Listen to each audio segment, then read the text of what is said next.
Catherine, James' mother, invites him over for dinner. He doesn't want to go, and he thinks about telling her no, and he feels this clenching feeling in the middle of his stomach.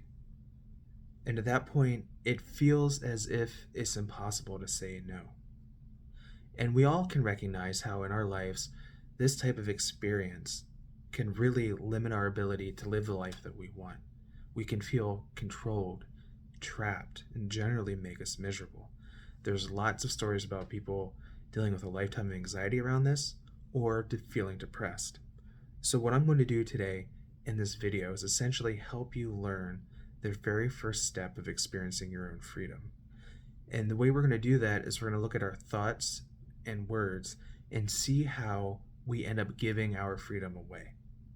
So, the first part of this was a story about James feeling guilt. And the reason he was feeling guilt is because he was saying no. I shouldn't tell my mother no. It's very common for us to use quick judgments, I shouldn't say no, in many situations about life. I should be polite. I should work harder. I should have more money. Now, behind all of these is this concept of different rules and logics that we build into our own mind. It comes through our childhood, and it's meant to make us effective.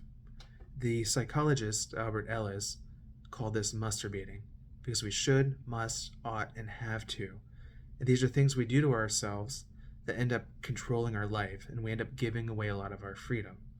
Now, if we think about James when he was a small child, if his mother asked him to come, for a small child, it's very important that he does this because of safety reasons.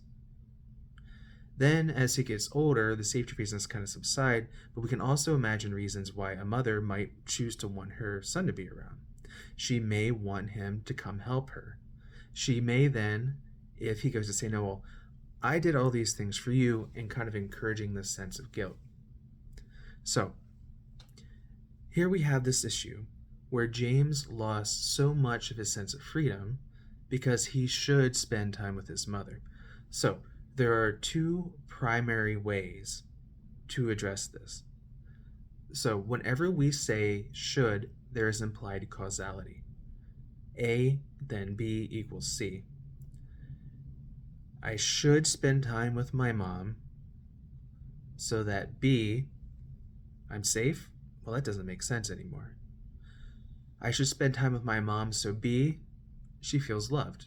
Okay, that makes sense. I should spend time with my mom so B, I feel closer and more connected. Okay, that works also. So you see, by actually fleshing out what this means, you actually get more freedom to have the outcomes that you want. Now, that is the second key. Whenever you say I should, must, ought, or have to, is that actually true? Or is it simply a want? Sometimes I want to eat dessert. Then I tell myself I shouldn't eat dessert because I want to lose weight.